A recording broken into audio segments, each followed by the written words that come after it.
Saat aku SMP, aku punya teman sebangku yang suka sekali membual. Dia bilang rumahnya apartemen besar, punya ruang latihan piano khusus. Bilang ibunya sangat menyayanginya, akan mendengarkan sarannya memilih mobil untuk jalan-jalan. Juga bilang sampai umur 13 tahun tidak pernah mencuci celana dalamnya sendiri. Waktu kecil, sarapannya selalu disiapkan jam 5 pagi. Dengan cara merebus jagung yang sudah dikupas kulitnya. Tapi rambutnya seperti digigit anjing. Sepertinya dipotong sendiri. Karena di SMA tidak mampu membeli pembalut. Badannya jadi bau. Sarapan dan makan siang digabung jadi satu kali makan. Ujung celananya hampir sampai lutut. Kemiskinannya terlihat jelas. Lama-kelamaan semua orang jadi membencinya. Ya, aku juga tidak terkecuali. Suatu kali aku sedang mendengarkan lagu. Dia membual lagi. Aku sangat kesal. Aku bertanya padanya, "Kalau begitu, keadaanmu sekarang ini apa? Karena di rumah tidak ada orang." Hasilnya dia langsung meninjuku. Membuat hidungku berdarah. Ibuku adalah ibu terbaik di dunia. Jangan menjelek-jelekannya. Keadaanku sekarang ini karena ibuku tidak melihatnya. Kalau ibuku melihat, pasti akan baik-baik saja. Aku menutupi hidungku dan melompat ke atas meja. Baiklah, kalau begitu. Sekarang panggil ibumu yang terbaik di dunia itu ke sini. Untuk membayarku biaya pengobatan. Ayo, aku sudah lama tidak suka padanya. Selain nilainya bagus dan wajahnya lumayan cantik dibandingkan denganku. Dia tidak ada apa-apanya. Tapi sialnya nilainya bagus. Guru selalu membelanya. Aku takut ayahku akan memarahiku. Terpaksa aku menahan hidung dan meminta maaf. Sejak itu, aku tidak pernah berbicara dengannya lagi. Hasilnya, saat SMA, demi masuk SMA unggulan, ayahku membayarku uang sekolah 100.000. Dia masuk ke sekolah yang sama denganku. Kelas yang sama. Hari pertama sekolah, ayahku masih mengingatnya dan menyapanya sambil tersenyum. Mengatakan agar kami saling membantu. Terutama karena nilainya bagus. Agar banyak membantuku. Dia tersenyum dan langsung setuju. Tentu saja, aku kan kakaknya. Sudah seharusnya sebagai kakak. Kuharap kita bisa sebangku lagi ya. Dia berbicara pada kami dengan senyum manis. Mulai membual lagi. Bilang ibunya sangat senang nilainya begitu bagus. Akan memberinya hadiah tas. Mulai membual lagi. Aku melihat kantong plastik lusuh di tangannya dan ingin sekali bertanya padanya. Tas yang akan diberikan ibunya. Apa itu kantong plastik itu? Tapi melihat wajahnya, aku menahannya. Saat itu, aku menyadari setelah liburan musim panas. Di leher bawah pipi kanannya ada bekas luka. Seperti tersiram air panas. Merah, putih, dan melepuh. Sekarang satu kelebihannya, yaitu wajah cantiknya. Berkurang satu. Tinggal nilainya yang bagus. Kalau suatu hari nanti nilainya juga jelek, nanti kita lihat apakah ayahku masih memujinya atau memujiku. Di luar dugaanku, kami berdua benar-benar jadi teman sebangku. Aku kesal setengah mati. Tapi dia kemana-mana bilang pada orang lain kalau aku sangat baik. Kami sudah sekelas sejak SMP. Awalnya, semua orang percaya. Aku tidak tega merusak citra baikku. Saat orang lain bertanya, aku hanya mengangguk terpaksa. Dia masih suka membual. Membual tentang ibunya yang menyayanginya di kelas. Membual dalam karangan. Menulis dengan sangat tulus dan emosional. Sampai membuat guru bahasa menangis. Dia terus-menerus bercerita membuat teman-teman sekelas tercengang. Aku mendengarnya dan merasa lucu. Semua orang kan tidak bodoh. Sayang atau tidak itu kan sangat jelas. Setiap minggu saat mengisi kartu makan, aku tidak pernah melihatnya mengisi. Setidaknya selama sebulan. Makanan di kantin murah. Sayuran saja harganya 2 yuan. Roti kukus 1 yuan. Dengan sup gratis tidak akan kenyang. Apa dia sedang bertapa? Kadang-kadang, aku sengaja membeli 1 roti kukus lebih. Atau roti mantau. Lalu bilang tidak habis. Dia masih berpura-pura enggan. Baiklah, aku makan 1 saja. Ibuku tidak mengizinkanku sembarangan makan barang orang lain. Dia punya ponsel yang sangat jelek. Katanya itu dibelikan ibunya dari luar negeri. Sangat tua. Sering sekali pulsanya habis.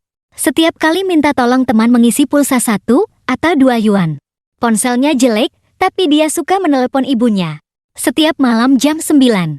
Kalau baterai ponselnya habis, dia akan meminjam ponselku. Aku tidak meminjamkannya. Dia meminjam dari beberapa orang di belakang. Laki-laki atau perempuan yang biasanya tidak begitu ramah padanya. Menelepon ibunya. Saat mengembalikan ponsel, dia akan sangat hati-hati menghapus nomor teleponnya. Dan sambil lalu bilang tidak ada cara lain. Ibuku sangat cerewet. Setiap hari menyuruhku menelponnya. Nomor ini kuhapus. Ibuku sangat sibuk. Nanti, kalau tidak sengaja tertekan kan tidak enak. Hasilnya, saat kulihat riwayat panggilan, gila, tidak tersambung sama sekali. Tidak tersambung, tapi masih bergumam begitu lama. Terlalu sombong dan suka berbohong. Aku malas membongkarnya, agar dia tidak dendam dan tidak meminjamkanku catatannya. Hasilnya, suatu malam, saat dia memakai ponselku untuk menelpon lagi, primadona kelas lewat dan menyalakan loudspeaker. Yang terdengar hanyalah suara tutut-tutut nada sibuk. Primadona kelas saat itu langsung tertawa terbahak-bahak, menoleh dan memberiku isyarat mata. Ini pertama kalinya aku dengar nada sibuk bisa dipakai bicara. Kamu pernah dengar tidak? Setiap hari mencari alasan untuk menelponmu. Masih bilang tidak suka padamu. Salah satu pengikut primadona kelas langsung berteriak keras. Berteriak panjang. Suka padamu. Setengah kelas mulai ikut-ikutan berteriak suka padamu. Suka padamu. Kudengar kalian teman sebangku sejak SMP ya. Kudengar rumahnya apartemen besar loh. Selamat ya. Shuizu. Hehe. Ada ruang latihan piano khusus juga.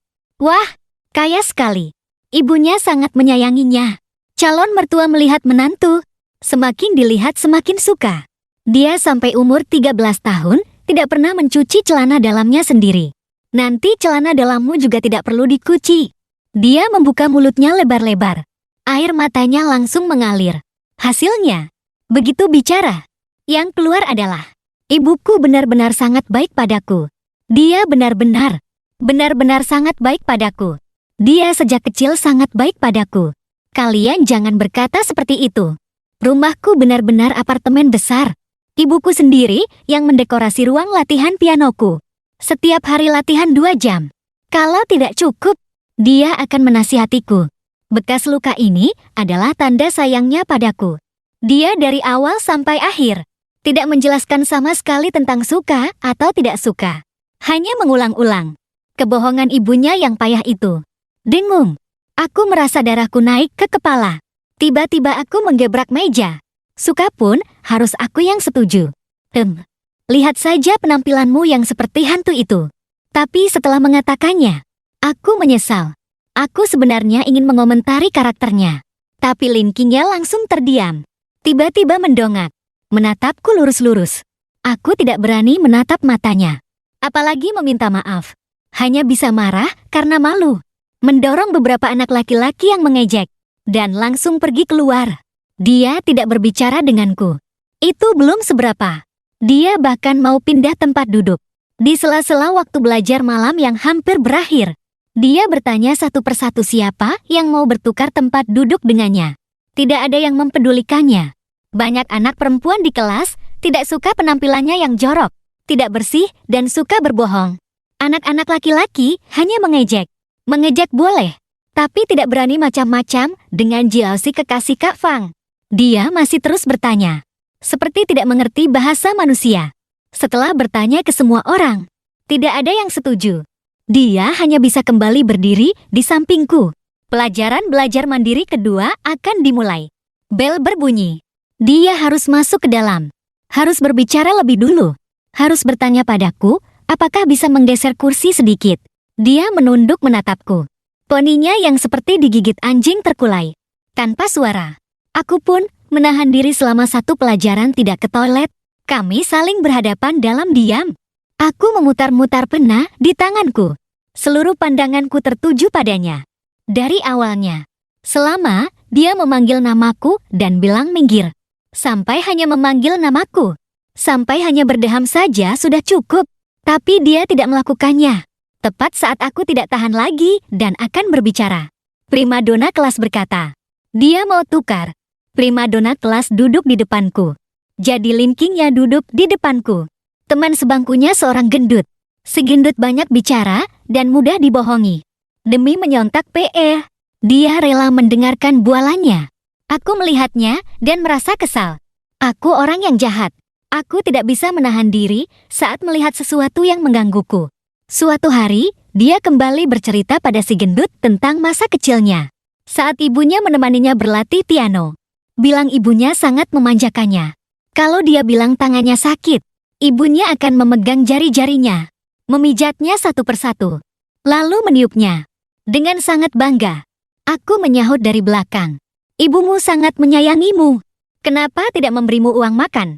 Pagi ini kamu makan punya si gendut lagi kan? Kenapa dia harus memberimu makan? Apa tidak malu? Setiap hari begitu. Apa ibumu yang mengajari? Bagus sekali ya. Wajahnya langsung memerah. Tiba-tiba berdiri. Aku juga berdiri. Sekarang tidak seperti SMP. Tanpa melompat ke meja pun, aku lebih tinggi satu kepala darinya. Dia terdiam sejenak, lalu duduk kembali. Tapi tetap tidak berbicara denganku. Dia menoleh pada si gendut dan berkata, "Ibuku adalah ibu terbaik. Ibuku memperlakukan semua dengan adil.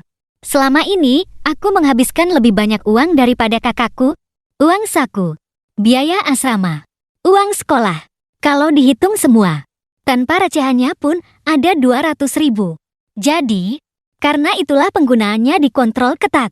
Dia bilang ibunya dulu saat sekolah selalu membawa beras sendiri ke sekolah untuk dimasak. Saat itu, uang saku tidak sebanyak itu. Saat kakaknya SMA di desa, seminggu hanya punya uang jajan 10 yuan. Jadi aku akan belajar dengan baik. Aku harus jadi juara pertama. Ibuku akan bangga padaku. Dia akan sangat senang. Bola matanya yang hitam besar itu hampir menempel di wajah si gendut. Matanya menunjukkan keyakinan yang tak terbantahkan. Tapi si gendut sibuk menyontek PR-nya. Aku tiba-tiba tidak tahu kenapa. Merasa aneh. Aku bergumam. Baiklah. Terus kenapa? Dia tidak bicara lagi. Dia berkata lagi, "Ibuku pasti akan bangga padaku." Setelah itu, dia tidak mempedulikanku lagi. Juga tidak mempedulikan si gendut. Dia mulai belajar lebih giat. Aku melihatnya dan merasa senang dalam hati. Tapi karena tidak makan, dia benar-benar terlihat semakin kurus. Saat belajar malam, dia menenggak setidaknya 3 botol air. Aku orang yang bermoral. Sungguh tidak tega melihatnya. Aku memberi si gendut 500 yuan. Aku menyuruh si gendut meminta Lin Qingya memberinya les. Lalu mentraktirnya makan. Mulut si gendut ternganga semakin lebar. Aku mengangkat tinjuku. Aku paling tidak suka orang sepertimu. Hanya mau enaknya saja. Hanya tahu menyontek PE orang. Katakan saja, setuju atau setuju? Si gendut menunduk dan memilih setuju. Jadi, setiap siang dan malam saat belajar mandiri, dia mulai mengajari si gendut. Aneh sekali. Yang diajarkan guru tidak mengerti. Saat dia menjelaskan, si gendut tidak mengerti, tapi aku mengerti. Sepertinya IQ kami berdua hampir sama. Paling lama 1 semester. Mendapatkan peringkat kedua bukanlah hal yang sulit bagiku. Aku ini jenius yang terpendam. Hasilnya, suatu malam saat belajar, aku menyerahkan ujian lebih awal dan diam-diam ke toilet bermain ponsel. Tepat di saat genting, tiba-tiba terdengar keributan di luar. Kukira kepala bagian kesiswaan datang, sedang panik menyembunyikan ponsel. Tiba-tiba aku mendengar teriakannya. Aku segera berlari keluar. Kebetulan bertemu seorang teman. Dia menepuk pundakku. "Sialan, kenapa kamu tidak pergi melihat?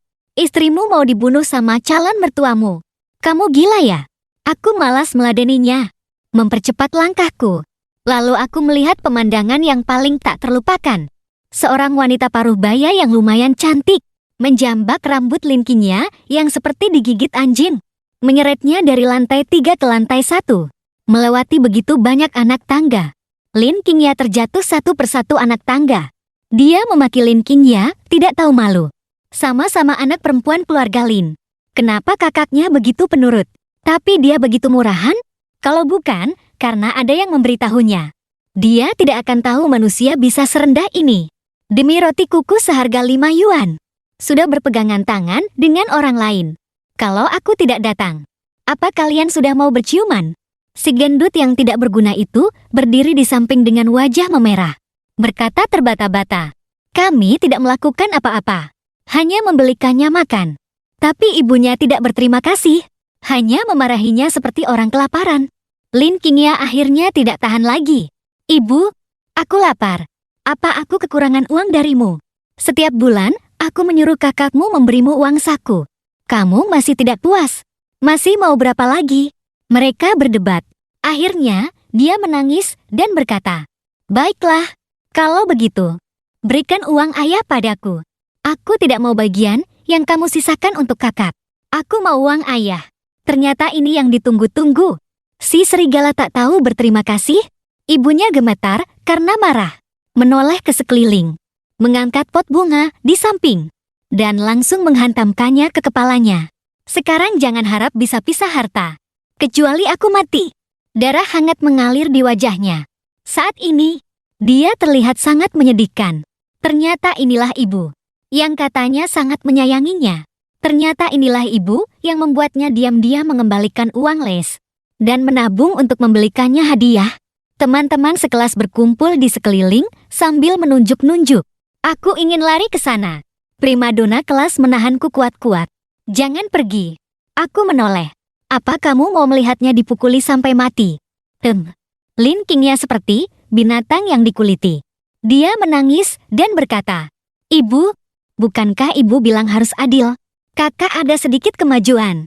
Langsung pergi ke perkemahan musim panas. Aku juga dapat peringkat ketiga. Peringkat ketiga seangkatan. Nilai yang sangat bagus. Angkatan kita ada lebih dari 1. 0 orang. Ibu, lihatlah aku. Bukankah kamu bilang bisa dapat peringkat pertama? Pandai sekali membual. Ternyata cuma peringkat ketiga. Tidak berguna. Ibunya mengambil KTP-nya. Lalu berjalan keluar. Ibu, aku hanya ingin sedikit uang saku untuk makan. Aku hanya ingin makan sedikit daging. Agar tidak sakit perut saat ujian. Agar tidak pingsan saat berlari. Agar tidak kram saat menstruasi. Kenapa aku tidak pantas menjadi putrimu? Ibunya tidak menoleh. Iya, kamu tidak pantas. Aku tidak punya anak perempuan yang pacaran dini dan memelihara laki-laki sepertimu. Dia menunduk dan menangis berlutut di lantai. Ibunya pergi begitu saja. Dia masih belum menyerah. Berteriak, Ibu, jangan pergi. Lain kali, aku pasti akan jadi juara pertama. Hujan mulai turun. Aku melepaskan tangan primadona kelas dan berjalan memayunginya. Dia tiba-tiba sadar dan merebut payungku. Berlari memayungi ibunya yang sudah berjalan jauh. Aku marah dan berbalik pergi. Besok aku harus memarahinya habis-habis AN. Bagaimana bisa dia begitu? Apa dia sudah gila karena ibunya? Aku semalaman tidak bisa tidur. Terus-menerus memikirkan. Kata-kata kasar apa yang paling efektif untuk otaknya itu? Sungguh tidak tenang. Lalu bangun tengah malam. Memesankannya arak obat dan perban. Kurasa aku benar-benar sudah gila. Hasilnya, setelah berpikir semalaman, keesokan paginya aku sampai di kelas. Aku melihat payungku di mejaku. Di bawahnya ada secari kertas. Terima kasih. Maaf, payungnya sedikit rusak. Aku tidak bisa memperbaikinya. Lain kali aku ganti. Tulang payungnya patah. Beberapa patah. Mana mungkin tidak sengaja rusak. Jelas-jelas dirusak dengan membabi buta. Aku memegang payung yang sudah hancur. Merasa ada amarah yang bergejolak di hati dan pikiranku. Sejak hari itu, Lin Qingya tidak pernah kembali. Dia cuti sekolah. Payungku juga tidak pernah diganti. Aku orang yang pendendam. Aku ingat betul dia menghilang tanpa jejak. Aku ingin mencarinya. Tapi dia seperti hilang di telan bumi. Sama sekali tidak ada jejaknya. Wali kelas bilang dia pindah sekolah. Bagaimana bisa pindah sekolah begitu saja? Setelah dia keluar dari grup kelas, aku baru sadar dia tidak menambahkan satu teman pun. Teringat saat SMP dulu. Dia membawa buku kenangan dan meminta kami satu persatu untuk menambahkan teman. Kami tidak bergerak. Benar-benar menyesal. Aku pergi ke kompleks perumahannya untuk mencarinya. Menyewa seragam pengantar makanan seharga 100 yuan. Mengetuk pintu satu persatu. Sepanjang jalan aku memikirkan 30 alasan dan dalih. Mengetuk pintu lama sekali. Akhirnya aku tahu dari tetangganya. Mereka sudah lama pindah rumah. Mereka bilang keluarga Lin Qingya sudah pindah seminggu yang lalu. Katanya anaknya pindah sekolah. Aku bertanya anak yang mana. Nenek itu mencibir. Memangnya siapa lagi? Yang kamu suka itu. Wajahku langsung memerah. Buru-buru menyangkal. Nenek itu bilang ibu Lin Qingya memaki-maki di kompleks. Semua orang tahu dia pacaran dini. Dia melihatku yang mencurigakan ini. Langsung tahu kalau aku datang mencari Lin Qingya. Aku terbata-bata bilang aku tidak pacaran.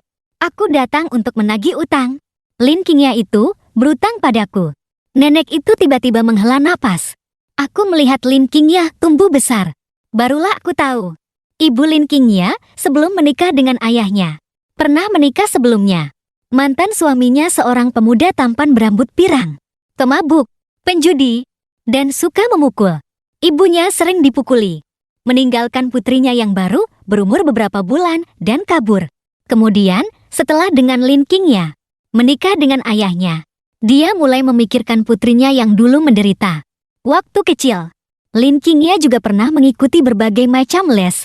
Kemudian, kakaknya kembali. Ibunya perlahan-lahan menghentikan semua itu.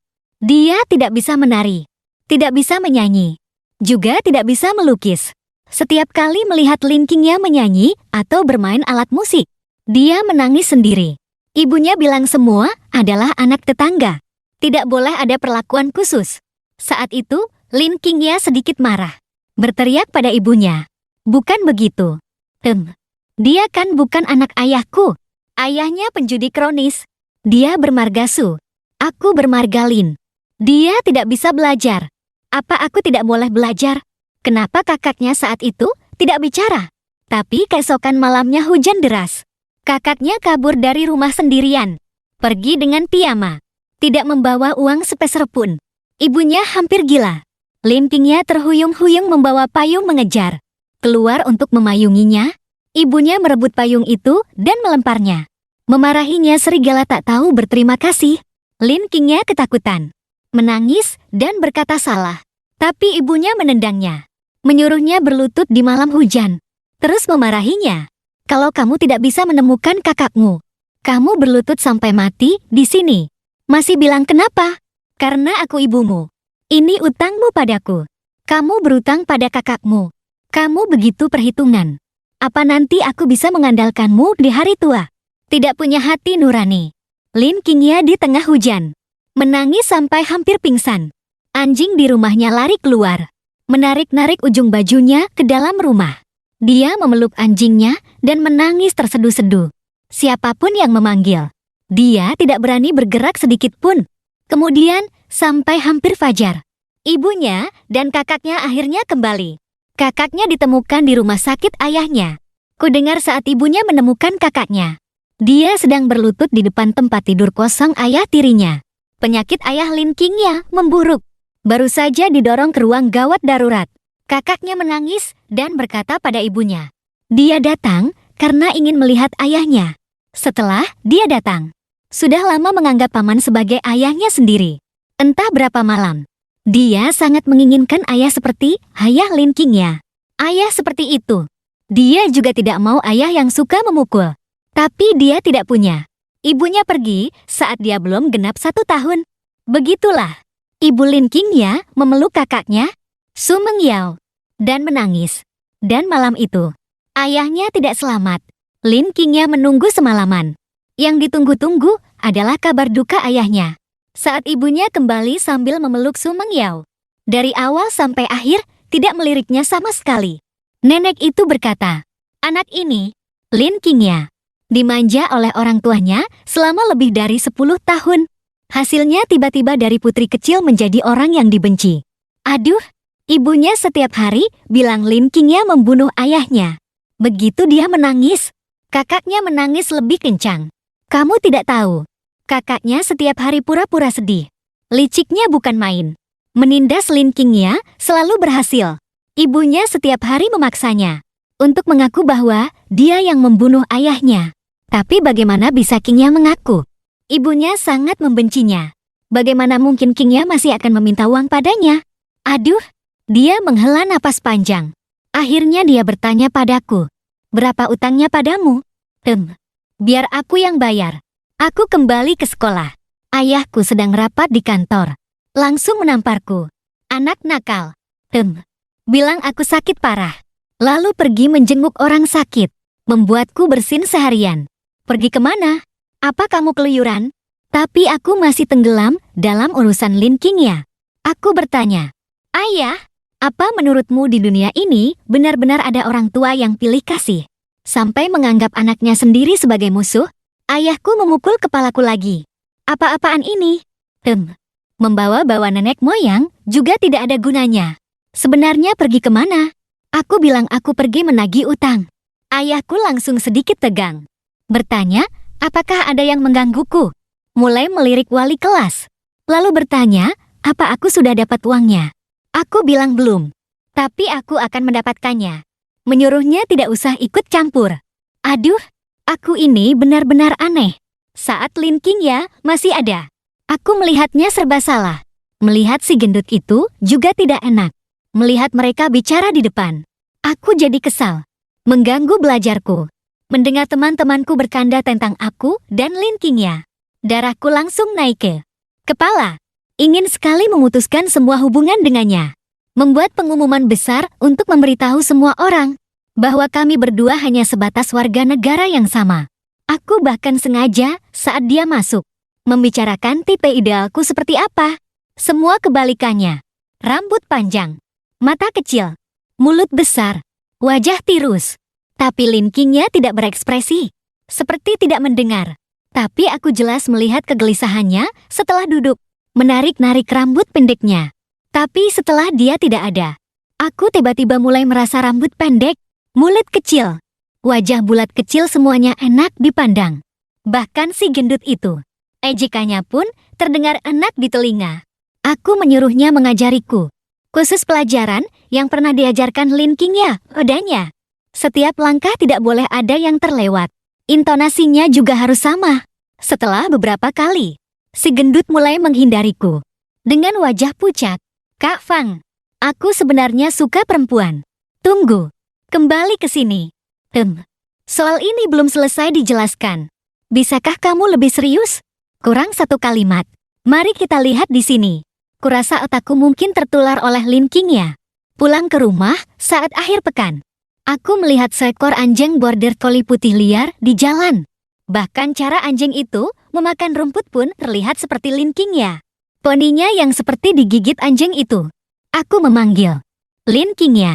Anjing yang kurus itu langsung berlari dan mengendusku. Menggoyangkan ekornya dengan liar. Aku yang biasanya benci anjing. Melihatnya sangat enak dipandang. Aku membawanya pulang. Bibi pembantu menatapku dengan heran. Punya siapa? Punyaku. Aku memperkenalkan pada Bibi. Namanya Lin King ya. Hari-hari berlalu dengan cepat. Biasanya primadona kelas duduk di sampingku. Semakin jarang bicara. Di bulan kedua, dia tiba-tiba bilang pada guru ingin pindah.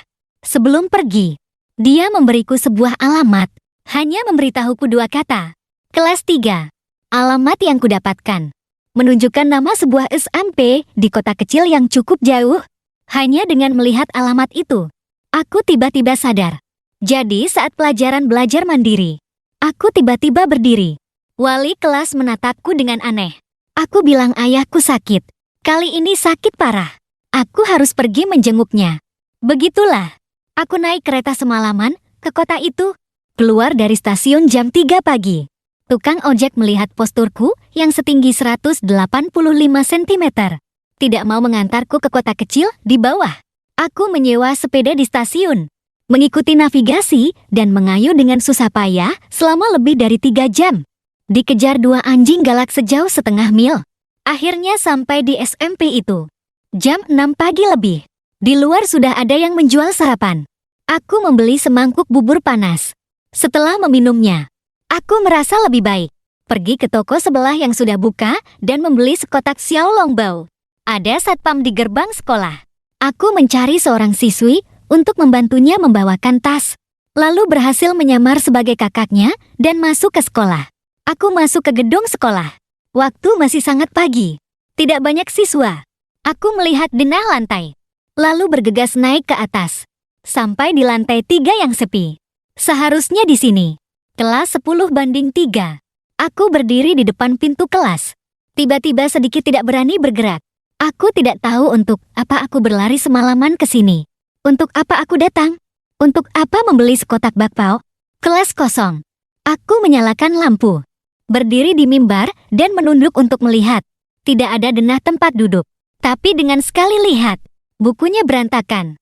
Baris kedua dari belakang adalah posisi kelas sebelumnya. Aku berjalan ke sana dan membuka buku paling atas. Benar saja, nama Lin Qingya. Masih saja keroboh. Tidak suka merapikan. Senyumku belum pudar. Saat aku melihat, di bawahnya ada tulisan pena merah yang sangat mencolok. 3 kata. Limu ya plesetan nama Lin Qingya yang menghina lalu sebuah tanda silang besar. 2 halaman di belakang buku direkatkan dengan lem atau semacamnya. Aku merobeknya dengan hati-hati. Tulisan di dalamnya agak kabur. Sepertinya sudah direkatkan berkali-kali. Membuka, merobek bagian dalam. Tulisan yang ditulis dengan hati-hati direkatkan lagi. Merobeknya lagi. Aku tiba-tiba merasa pelipisku berdenyut. Seolah-olah tiba-tiba sedikit sadar. Semua pemandangan dan bau di sekitarku menjadi jelas. Aku melihat ke bawah lagi. Aku melihat laci meja. Penuh dengan sampah. Sangat kotor. Sampah dari tempat sampah toilet.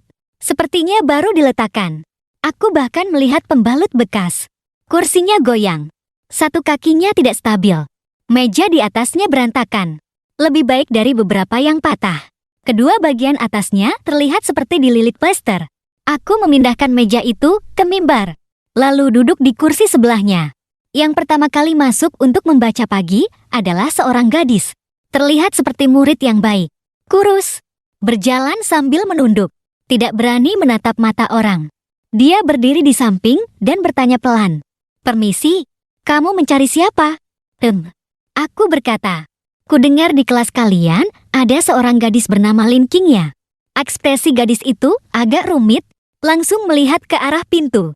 Apa kamu juga datang untuk mencari masalah dengannya? Aku bilang aku teman masa kecilnya. Dari dia, barulah aku tahu. Kehidupan seperti apa yang dijalani Lin Qingya di sini. Disiram air dingin di tempat tidur. Buku pelajarannya disobek. Disuruh berjaga dan membersihkan toilet. Penyebabnya sangat sederhana. Hari pertama Lin Qingya pindah ke sini. Semua orang tahu. Dia pindah sekolah karena pacaran dan berbuat tidak senonoh. Kakak Lin Qingya, Su Mengyao, sekolah di sini. Saat dia mengantar adiknya, dia memberikan kepada semua preman sekolah makanan ringan mahal. Bilang keluarga Lin tidak kekurangan uang. Ini semua hanya sekadar tanda mata. Nanti tolong jaga Lin Qingya baik-baik. Tapi Lin Qingya tidak punya uang. Para preman tidak percaya. Setelah menamparnya, Lin Qingya menelepon ibunya meminta uang. Dari loudspeaker terdengar suara ibunya yang tidak sabar. Uang, uang, doa-ing. Kenapa di matamu hanya ada uang? Kakakmu dulu sekolah seminggu 10 yuan. Kamu sudah 2 kali lipat. Masih mau apa lagi? Tapi kakak Lin Qingya tidak tinggal di asrama. Hanya makan siang sekali. Semua orang dengan cepat memastikan Lin Qingya tidak punya uang. Dan tidak ada yang melindunginya. Semua orang bergosip. Pantas saja kamu tidak pernah menyebut ibumu. Ternyata ibumu sangat membencimu. Kali ini, Lin Qingya tidak menjelaskan. Telepon di seberang belum ditutup. Adalah ibunya yang dengan ramah bertanya pada kakaknya. Suaranya, kalau benar-benar suka tas itu, beli saja. Sayangku pantas mendapatkan apapun. Sampai kali ini, Lin Qingya untuk pertama kalinya menundukkan kepala. Keesokan harinya, Lin Qingya karena bertanya jalan ke toilet, berbicara 2 kalimat dengan pacar preman perempuan. Diseret ke atas gedung sekolah dan dihajar habis-habisan. Dipukul dan ditendang. Bekas luka di lehernya sengaja ditarik. Preman perempuan itu tanpa ragu berkata, "Yang kuhajar ya kamu." Kenal Su Mengyao? Itu bosku. Dia sudah lama bilang padaku, kamu suka menggoda laki-laki di sekolah. Malah menggoda pacarku duluan. Preman perempuan itu sekarang adalah teman sebangku dan teman sekamar Lin Qingya. Posisinya sengaja diatur. Aku meminta nomor telepon preman perempuan itu dan menelponnya. Kalimat pertamanya adalah, "Heng BH, ada apa?" Aku sudah punya pacar. Aku bertanya, kapan dia akan ke kelas. Aku punya sesuatu untuknya. Dan pacarnya juga. Datanglah bersama untuk melihat. Dia tertawa. Untuk apa? Kamu benar-benar ingin bertanding dengannya? Aku tidak mudah berpaling. Lihat kekuatannya. Sekitar jam 7, preman perempuan itu datang. Lin Qingya tidak datang. Preman perempuan itu datang bersama dua gadis lain. Sambil tertawa berkata, "Sejalang itu, semalam selimutnya basah semua. Semalaman tidak tidur. Juga bilang si bebek betina itu jelek sekali. Wajahnya juga sudah rusak. Meskipun telanjang pun, tidak akan ada yang mau." Saat melihatku, matanya sedikit berbinar. "Kamu yang mencariku?" Aku berdiri. Matanya melihat logo di jaketku dan sepatuku. Wajahnya sudah tersenyum. "Siapa ya? Sepertinya aku belum pernah melihatmu. Aku datang khusus untuk mentraktirmu sarapan." Preman perempuan itu melirik dua gadis di sampingnya dengan bangga. Tersenyum dan berjalan ke arahku. "Sungguh belum pernah melihatmu. Kamu siapa sebenarnya? Apa kamu yang dibawa Kak Su makan waktu itu?" Aku tidak menjawab. Hanya saat aku mengulurkan tangan dan mencubit dagunya. Wajahnya memerah. Dia bahkan menutup matanya. Tapi detik berikutnya dia berteriak. Karena aku langsung menggunakan tanganku yang bersarung tangan. Satu tangan membekap mulutnya. Satu tangan memasukkan semua tisu dari meja ke dalam mulutnya. Dia berteriak ketakutan. Mulutnya terbuka sangat lebar. Pas untuk dijejali lebih banyak, teman-temannya yang terkejut segera sadar. Memanggil pacarnya. Pas sekali datangnya. Si preman itu menyuruhku membayar. Tanpa 3 atau 5.000. Masalah ini tidak akan selesai. Aku mendengus dingin. Boleh saja. Lalu mengeluarkan uang dan melemparkannya ke lantai. Detik berikutnya, aku meninjunya sampai jatuh. Lalu langsung memberinya makan muntahan pacarnya. Dia mau memukulku. Sudah berlatih sanda bertahun-tahun. Ditambah lagi dipukuli ayahku berkali-kali. Tidak sia-sia. Aku langsung mematahkan lengannya. Mereka berdua muntah-muntah bersamaan. Tapi preman itu segera memanggil orang ketiga. Belum masuk pintu, sudah kutekan ke lantai. Masuk 1. Kutampar sampai terbang. Masuk 1. Kudorong ke dinding, lalu kujatuhkan ke lantai. Sampai pria paruh baya terakhir yang masuk. Melihatku, kalimat pertamanya adalah, "Tunggu. Saya guru." Aku dibawa ke ruang kepala sekolah. Sebelum masuk, aku menabrakkan diri ke pintu. Darah hidung langsung muncrat. Di depanku merah. Saat aku masuk, 6 preman di luar dengan wajah masam. Ekspresinya semakin masam. Kepala sekolah bertanya padaku. Aku bilang mereka menghina ayahku. Memaki ayahku anjing. Baru aku memukul. Buktinya adalah teriakan-teriakan di video ponsel. Tapi sebenarnya mereka memaki saat sedang dipukuli. Ini kan mereka baru memaki saat kamu memukul. Kepala sekolah, lihat, aku sudah memukul. Mereka masih memaki sekasar itu. Coba Anda bayangkan kalau sebelum aku memukul, mereka akan memaki seperti apa. Orang-orang ini menindas laki-laki dan perempuan. Juga merampok uang. Merampok 3. 0. Cukup untuk dihukumkan? Jelas-jelas kamu sendiri yang memberi. Beberapa preman itu tidak mau mengalah. Bilang mau membuatku dikeluarkan dari sekolah. Bilang aku melakukan perundungan. Bilang aku mengandalkan kekuatan untuk menindas orang. Preman perempuan itu bahkan menangis meraung-raung. Tidak mau berdamai sama sekali. Apalagi menulis surat permintaan maaf. Sekolah seperti biasa tidak peduli. Tidak ada CCTV. Tidak ada bukti. Tidak akan ada saksi. Jadi aku langsung di depan semua orang. Mengeluarkan ponsel preman perempuan yang kupungut. Langsung menelepon kakak Lin Qingya di atasnya. Su Mengyao. Telepon di seberang berdering lama baru diangkat. Aku menekan tombol mute dan menyambungkan. Kalimat pertamanya adalah, "Bukankah baru saja memberimu uang?" Lain kali ganti dengan foto lain untukku. 2 detik kemudian, Su Mengyao sedikit marah. Bukannya aku sudah bilang, kalian selain menampar, ya menyiram air dingin. Sama sekali tidak kreatif. Bukankah kusuruh kalian mencari ayah tiriku itu? Dia paling jago menghajar orang.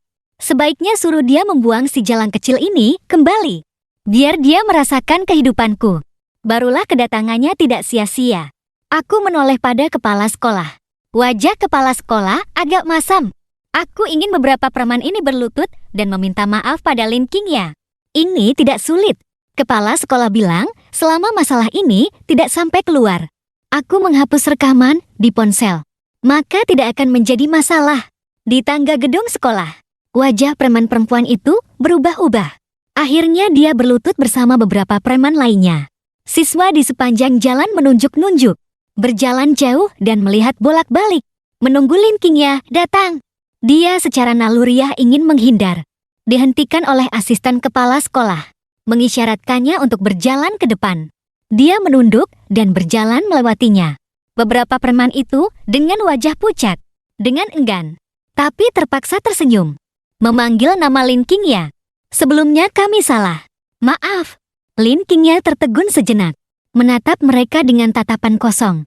Mereka berusaha tersenyum dan berkata, "Maaf ya." Tapi kebencian di mata mereka tidak tersembunyi. Preman seperti ini menindas yang lemah dan takut pada yang kuat. Tidak bisa dipercaya. Lin Qingya sama sekali tidak bisa tinggal di tempat ini. Aku membersihkan darah di wajahku dengan air dingin. Menelepon ayahku. Ayahku sedang sangat marah. Ku dengar suara angin menderu. Jendela mobil ditutup. Suara di telepon semakin keras. "Kamu di mana?" Aku pergi menagih utang. Menagih utang. Menagih utang. Bukankah kamu bilang pada wali kelas aku sakit parah? Anak durhaka. Semoga disambar Peter kamu. Aku ini benar-benar sial. Ibumu nilainya begitu bagus. Otaknya begitu pintar. Bagaimana bisa melahirkan anak yang tidak berguna sepertimu? Ayah, aku mau belajar dengan baik. Aku berencana akhir semester ini bisa masuk peringkat 20 angkatan. Ayah, bisakah ayah membantuku? Dengan nilaimu yang jelek itu, masih mau peringkat 20. Masuk di 3 saja sudah susah. Tunggu, kamu bilang apa? Hening sejenak. Peringkat 20. Iya, peringkat 20. Ayahku bertanya, mau apa? Melakukan kegiatan sosial. Membantuku mendanai seorang siswa miskin. Adalah teman sekelasku dulu. Yang berutang padaku. Nilainya bagus. Peringkat ketiga seangkatan. Kalau tidak percaya, tanya teman seperjuanganmu. Wali kelasku. Menutup telepon. Aku pergi ke kantor kepala sekolah lagi. Sikapnya benar-benar berbeda. Bahkan mengeluarkan kemeja putihnya untuk kuganti. Lin Qingya mau pindah sekolah. Kami pasti akan membantu. Sebenarnya status siswanya belum pindah. Hanya sementara datang untuk rehabilitasi istilah sarkas. Kepala sekolah berhenti sejenak. Masalahnya, siswi Lin Qingya belum tentu mau. Dia diantar langsung oleh ibunya. Saat datang, dia bilang akan belajar dengan baik selama 3 tahun. Dari jembatan gedung administrasi masuk ke gedung sekolah. Saat turun ke lantai 3, tiba-tiba bertemu Lin Qingya yang baru naik tangga. Hari itu, matahari sangat cerah. Dinginnya awal musim dingin pas. Embun beku di selatan. Darah berputar-putar metafora kebingungan emosi.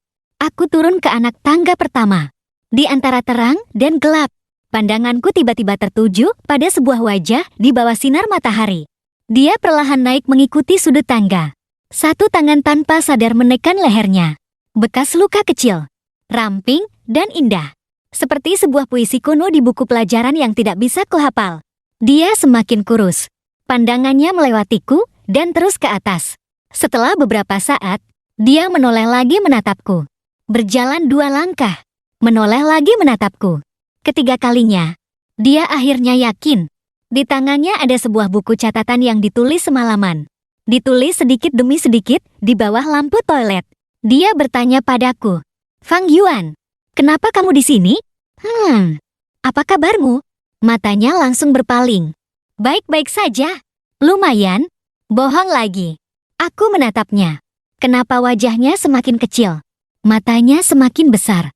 Rambutnya sedikit lebih panjang, menutupi sebagian bekas luka di lehernya. Dia juga menatapku. Menatapku beberapa detik. Dia terus berpikir. Berpikir lama sekali. Dia sepertinya sadar. Merogoh ke dalam bajunya. Terus merogoh. Mengeluarkan beberapa lembar uang receh. "Oh iya, payungmu." Aku turun 1 anak tangga. Dia naik 1 langkah. Aku mengulurkan tangan. Dia juga mengulurkan tangan. Matanya terus menatap uang itu. 10 yuan. 5 yuan. 1 yuan. Sangat lusuh, tapi dilipat dengan sangat rapi. Aku melihat tangan yang kurus itu. Tangan yang sepertinya akan patah jika digenggam. Menghela napas, lalu langsung memegang pergelangan tangannya. Dia membelalakkan matanya. Saat itu, bel masuk kelas berbunyi nyaring. Dia tiba-tiba sepertinya mengerti sesuatu. Dia melihat sisa darah di handukku yang basah. Menoleh dan melihat sekilas. Tempat para preman tadi meminta maaf. Membuka mulut tapi tidak mengatakan apa-apa. Aku langsung membawanya berjalan ke depan. Aku berjalan ke kelas. Mulai menarik tasnya. Memasukkan bukunya satu persatu. Lin Qingya terus berdiri di sana menatapku. Sampai aku menendang mejanya yang sudah dirusak itu. Sampai jatuh ke lantai. Matanya langsung memerah. Di jalan, bertemu dengan teman-temannya. Guru, kepala sekolah. Mereka hanya melihat kami. Tidak ada yang menghalangi. Tidak ada yang bicara. Kenapa ya? Apa mereka menyadari kesalahan mereka? Sungguh konyol. Gerbang sekolah ada di depan. Hanya selangkah lagi untuk bisa keluar. Dia berbalik melihat ke arah kelas. Fang Yuan. Tapi aku... Sudahlah, Qingya. Pindah sekolah saja. Air mata Lin Qingya langsung mengalir. Saat mobil tiba, sopir terus memberiku isyarat. Mengingatkanku untuk berbicara dengan baik. Wajah ayahku pucat pasi. Pertama-tama dia melirikku. Lalu melirik Lin Qingya.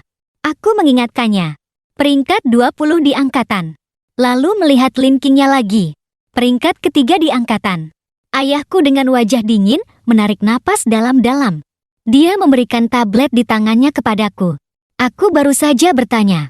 Beberapa sekolah ini, semuanya cukup bagus. Dalam perjalanan pulang, ayahku mengirimiku pesan WeChat di mobil. Menanyakan, apakah aku menyukainya.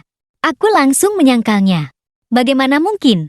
Ayahku di kursi penumpang depan mendengus dingin.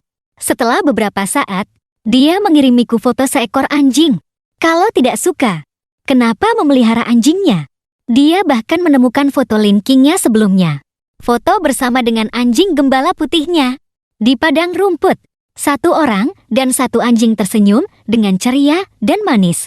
Sinar matahari terpantul di wajahnya. Itu adalah penampilan yang benar-benar dicintai.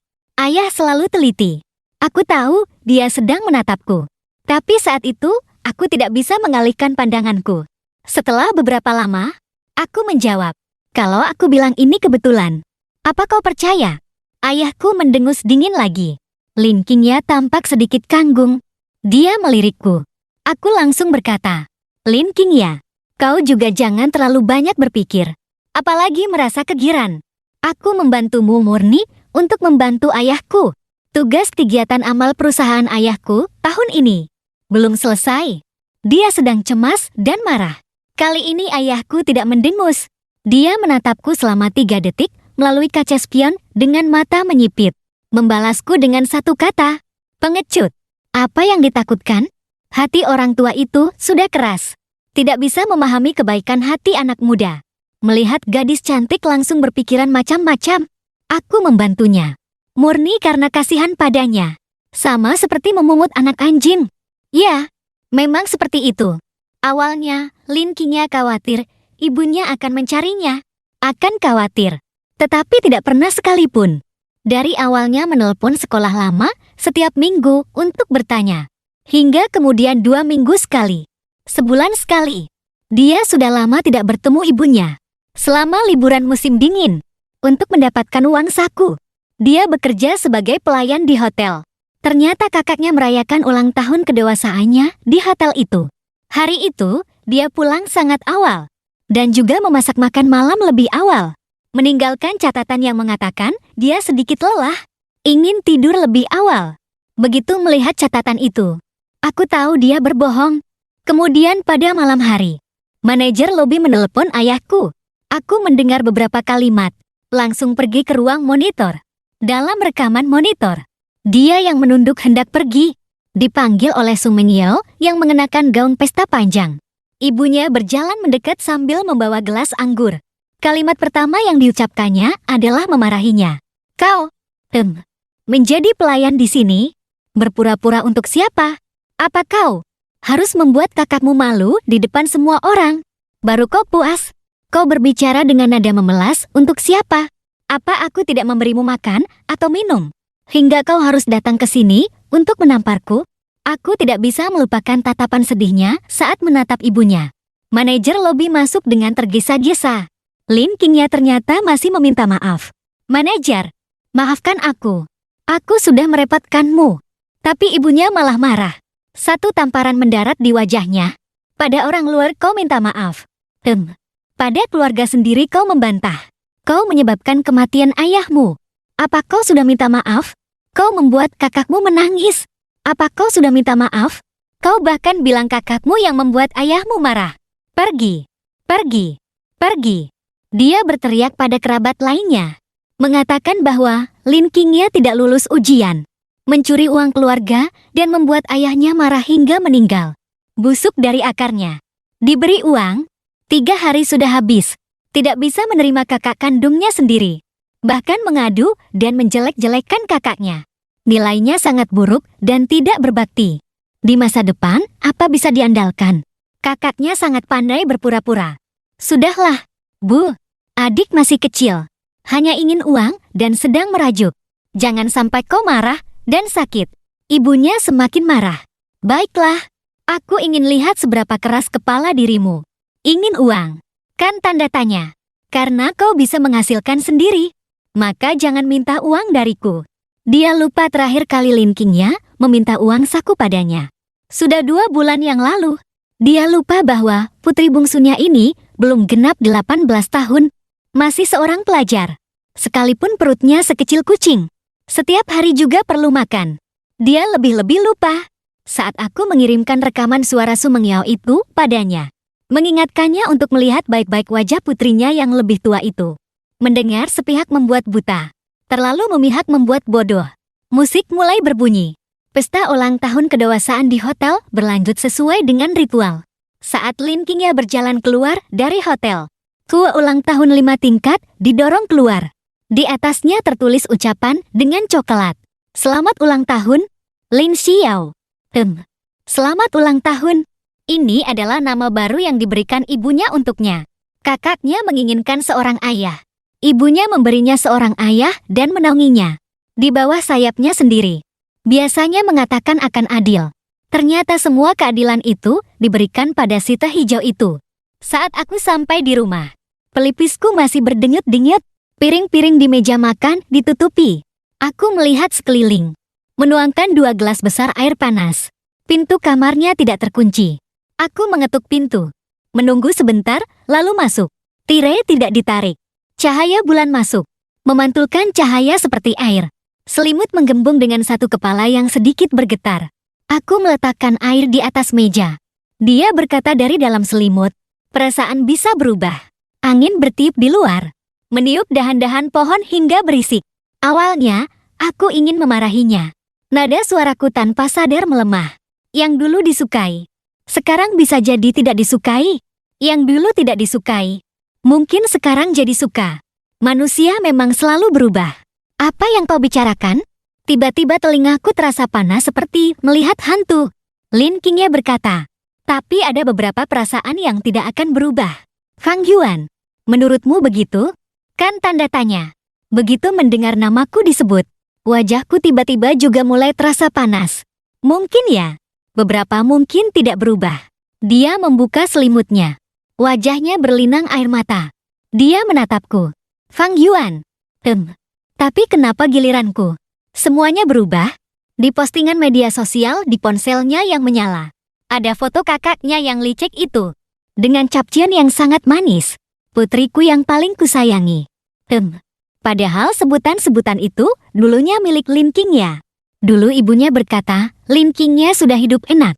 Biaya hidup, biaya asrama selama bertahun-tahun ini, biaya sekolah. Jika dihitung semua, setelah dibulatkan pun masih lebih banyak ratusan ribu daripada kakaknya. Harus adil. Mengirimnya ke pedesaan adalah untuk membuatnya belajar bersyukur. Belajar mengenang masa sulit untuk menghargai masa kini. Kapan dia tidak membantah lagi? Bisa menerima kakaknya. Saat itulah dia diizinkan pulang. Tapi, apa kau tahu seperti apa Su Mengyao itu? Lin Qingya berkata. Kakaknya selalu terlihat menyedihkan. Tapi setiap kata yang diucapkannya, setiap perbuatan yang dilakukannya, seperti menggores kuku di atas kaca. Dia selalu dibuat marah oleh kakaknya, bertengkar, memaki, menyuruh kakaknya pergi.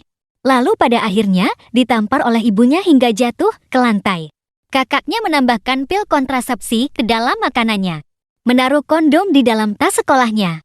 Pada pukul 11 malam, menelepon semua guru mata pelajarannya, mengatakan meskipun dia pacaran dan membaca novel romantis, tapi tolong jangan berprasangka buruk padanya. Dia masih murid yang baik. Saat liburan musim panas kelas 3 SMP, kakaknya merebus air untuk membuat mie instan. Saat membawanya, tidak sengaja, air mendidih itu tumpah ke tubuh Lin Qingya yang sedang duduk, mengalir dari dagu ke leher. Di tengah jeritan kesakitan Lin Qingya, kakaknya menangis lebih kencang, menutupi tangannya yang memerah karena panas. Berkata pada ibunya sambil menangis, "Bu, hari ini ulang tahunmu. Aku hanya ingin memasakkan mie untukmu." Adik marah itu wajar. Jangan salahkan adik. Lin Qingya tidak tahan lagi, berteriak dan ingin memukulnya. Tapi ibunya menjambak lehernya dan menyeretnya keluar. Bekas luka abadi tertinggal di bawah dagunya, sekaligus kehilangan hak untuk tinggal di rumah. Ibunya berkata kapan lulus universitas. Saat itulah baru boleh pulang. Lin Qingya memiringkan kepalanya ke bantal. Air matanya membasahi bantal. Ini pertama kalinya dia menangis seperti ini, tanpa suara. Terus menangis sambil bercerita. Akhirnya dia bertanya padaku. Ibuku tidak percaya. Dia bilang aku cemburu. Meremehkan putrinya. Meremehkannya. Aku menatap Lin Qingya. Aku percaya. Setelah beberapa saat, Lin Qingya berkata, "Terima kasih. Aku akan masuk universitas. Kita semua akan masuk universitas yang sangat bagus." Aku memberinya air hangat yang sudah agak dingin. Pasti akan. Lin Qingya tidak pernah pulang lagi. Dia punya sebuah buku catatan. Buku itu penuh dengan catatan pengeluaran. Setiap pengeluaran dicatatnya. Aku tidak ingin dia repot-repot seperti itu. Ingin dia lebih fokus belajar. Akhirnya, setelah aku bujuk dengan sabar, dia tidak lagi bersikeras, melainkan belajar dengan sekuat tenaga. Liburan musim dingin kelas 2 SMA. Atas saranku, dia melakukan operasi plastik restoratif, menghilangkan bekas luka di wajahnya. Setelah lebih dari sebulan perban dilepas, rambutnya berubah secepat nilainya. Saat kelas 3 SMA, rambut panjangnya sudah mencapai pinggang. Ayahku selalu memperhatikan kami berdua. Apakah ada perkembangan apa-apa? Tapi setelah 2 bulan, akhirnya dia percaya pada persahabatan revolusioner kami. Mulai terlalu antusias pada Lin Qingya. Kalian teman sekelas, harus saling membantu. Lin Qingya. Kau sebagai kakak. Ujian Fang Yuan juga harus kau awasi. Kalau ada yang salah, marahi saja. Kalau tidak dengar, pukul saja. Pukul sekerasnya. Kulitnya tebal. Semakin lama semakin tidak masuk akal. Dia hanya lebih tua 20 hari dariku. Kakak apa? Itu tetap lebih tua darimu. Tapi aku lahir prematur. Secara teknis, dilihat dari tanggal kehamilan, aku yang kakak. Dia harus memanggilku kakak. Ayahku entah memikirkan apa. Berbalik melihat foto ibuku. Wajah tuanya sedikit memerah. Diamlah. Hari ujian masuk perguruan tinggi. Kami berada di ruang ujian yang sama. Saat keluar dari mata pelajaran terakhir, aku berjalan keluar. Di jalan bertemu 2 teman sekelas. Mereka menanyakan jawaban soal terakhirku. Setelah mendengarnya, mereka semua berteriak, "Fang Yuan." Semua bilang ini pasti salah. Seandainya aku tahu, aku tidak akan mengubahnya. Di gerbang sekolah ramai dan berisik. Di mana-mana ramai sekali. Ada yang bilang primadona sekolah menengah tertentu juga ujian di sini. Aku harus berdesakan untuk melihat keramaian. Hari ini ujian sudah selesai. Mungkin akan ada yang menyatakan cinta di sini. Entah siapa yang beruntung. Aku berjalan mendekat dan kebetulan melihat Lin Qingya berbalik. Teman di sebelahku sedikit terkejut. Sepertinya agak mengenali orang ini. Lin Qingya berjalan ke arah kami. Teman itu menarik napas dalam-dalam. Dadanya membusung. Hei, dia. Dia berjalan ke arahku. Sial. Aku tahu hari ini, keramas adalah keputusan yang tepat. Nanti aku harus bilang apa? Apa perlu memperkenalkan diri dulu? Tapi saat Lin Qingya melewatinya, kepalanya bahkan tidak menoleh sedikit pun. Langsung berjalan ke arahku. Fang Yuan. Bagaimana ujiannya? Lumayan. Malam ini mau makan apa untuk merayakannya? Aku yang masak. Teman di sebelahku akhirnya menyelesaikan sisa kalimatnya. Baiklah, baiklah. Begini cara mainnya. Ya, tanda tanya. Menganggapku seperti orang bodoh. Saat hasil ujian keluar, Lin Qingya menatap nilainya cukup lama. Tapi diblokir. Ini adalah situasi yang hanya terjadi pada 50 besar di provinsi. Ayahku setelah memujinya. Jarang-jarang juga memujiku. Syukurlah tidak mempermalukan ibumu. Nilai ini lumayan. Saat menanyakan sekolah mana yang ingin kami tuju, aku tanpa sadar melirik Lin Qingya.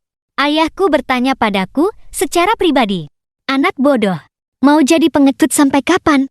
Aku menunjukkan buku catatan yang dulu. Buku catatan pengeluaran Lin Qingya itu padanya. Sekarang, kalau aku mengatakannya, apa bedanya dengan mengambil keuntungan dari kesulitan orang lain? Lagi pula, bisnis adalah bisnis.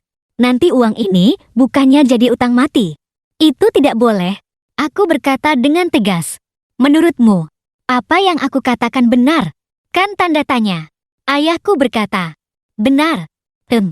Benar apanya? Aku menunduk bertanya pada anjing gembala yang menibaskan ekornya.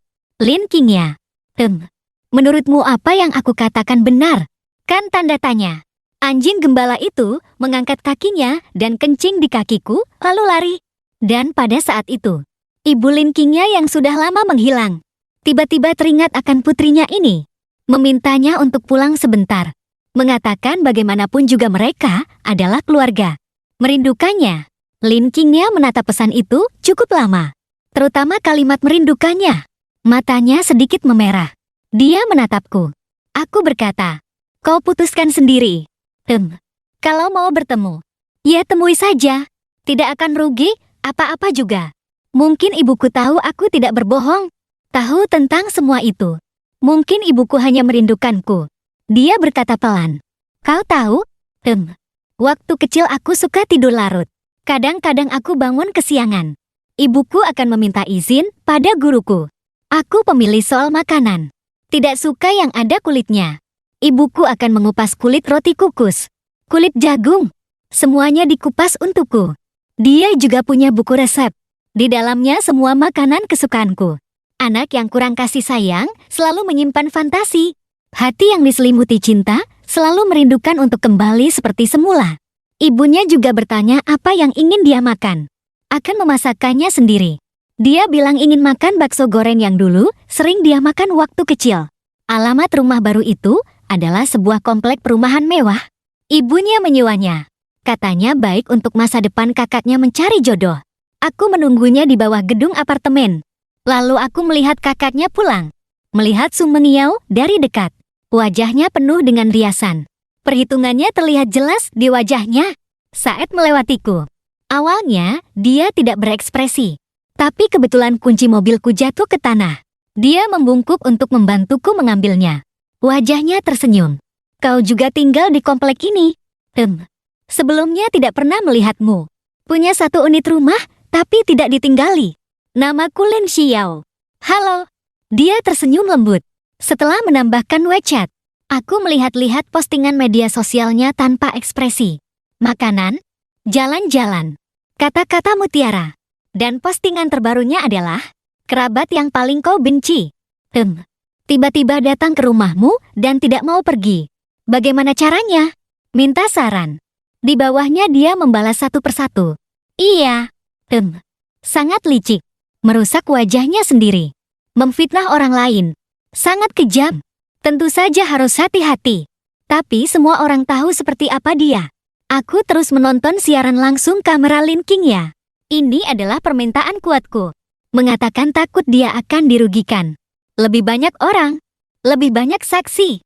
Menggunakan akun kecil tanpa pengikut. Penonton siaran langsungnya hanya aku seorang. Dia sampai di depan pintu. Melihat kunci pintu digital. Berpikir sejenak. Memasukkan tanggal ulang tahun kakaknya. Pintu terbuka. Di dalamnya ramai sekali. Semuanya kerabat. Dari pihak neneknya, dari pihak kakaknya. Ibunya sedang sibuk di dapur. Lin Qingya berdiri di sana sejenak. Tiba-tiba ibunya keluar. Wajahnya tersenyum. Lin Qingya sedikit terkejut. Ibunya berkata, "Kakak sebentar lagi pulang." Hari ini kita makan bersama keluarga." Rumahnya sangat besar. Lin Qingya melihat sekeliling. Total ada 3 kamar tidur. Ibunya dan kakaknya masing-masing 1 kamar. 1 kamar lagi adalah ruang ganti kakaknya. Dia melihat sejenak. Bertanya, "Foto ayah di mana?" Ibunya berkata ini rumah baru. Takut sial. Untuk apa dipajang? Ruangan yang ramah dan berisik. Lin Qingya berjalan ke meja rias ibunya. Ekspresinya semakin muram. Dia mencari cukup lama di dalamnya. Dia menemukan sebuah foto hitam putih. Kemudian, kakaknya pulang. Semua orang di ruangan itu mengerumuni Su Mengiao. Terus memuji Su Mengiao cantik. Memujinya pintar. Memujinya hebat bisa kuliah di luar negeri. Ibunya melihat putri sulungnya sudah pulang. Segera memiliki niat untuk memanggil Lin Qingya pulang. Jurusan kuliah Su Mengiao tidak bagus. Bersiap untuk belajar di luar negeri. Lin Qingya selama 2 tahun ini cukup patuh. Berniat memberinya kesempatan. Memintanya untuk menjadi pendamping belajar kakaknya. Merawat kakaknya dengan baik. Lin Qingya seketika menjadi tenang. Dia berkata, "Aku baru saja selesai ujian masuk perguruan tinggi." Ibunya berkata, "Lagi pula nilainya juga tidak akan seberapa." Untuk apa membuang-buang uang untuk kuliah di universitas abal-abal? Lebih baik keluar negeri untuk menambah wawasan. Kerabat lain bertanya berapa nilainya. Lin Qingya mengatakan bahwa nilainya diblokir karena masuk peringkat atas. Mereka tertawa terbahak-bahak. Mengatakan diblokir bukankah berarti ketahuan menyontek dan tidak ada nilai? Lalu terus membujuk Lin Qingya. "Sudahlah. Bukannya menyuruhmu pergi secara gratis. Kalau kau pergi, ibumu akan membelikanmu asuransi senilai 1 juta. Lin Qingya bertanya, "Lalu siapa ahli warisnya?" Ibunya berkata, "Tentu saja keluarga sendiri." Ayo, tanda tangani. Aku melihat jumlah penonton dan pengikut di ruang siaran langsung terus meningkat drastis. Kolom komentar ramai sekali. Sial, ini benar-benar bukan skenario. Warganet ramai berkomentar, "Apa ini masih seorang ibu? Orang-orang ini buta ya? Jelas-jelas gadis ini jauh lebih cantik dari kakaknya." Setelah diperbaiki, ini adalah tangkapan layar di depan cermin rias. Baru tahu. Benar-benar baru tahu. Aku kenal gadis ini. 1 universitas denganku. Bukankah dia selalu bilang dirinya anak tunggal dari keluarga kaya? Sikap seperti ini benar-benar keterlaluan. Anak perempuan bungsu ini datang ke keluarga mereka untuk menebus dosa ya. Sial. Siswa berprestasi yang nilainya diblokir. Disuruh menjadi pendamping belajar untuk universitas abal-abal di luar negeri. Ibu ini pasti ibu tiri. Kirim roket. "Dik, tetap tenang. Jangan sampai tertipu." Makanan disajikan di meja. Di depan jendela ruang tamu yang besar. Semua orang duduk melingkar. Lin Qingya menatap hidangan di depannya dengan sedikit diam. "Aku melihat hidangan di depanku." Segera menelepon Lin Qingya. Dia melihatnya sekilas, lalu menutup telepon.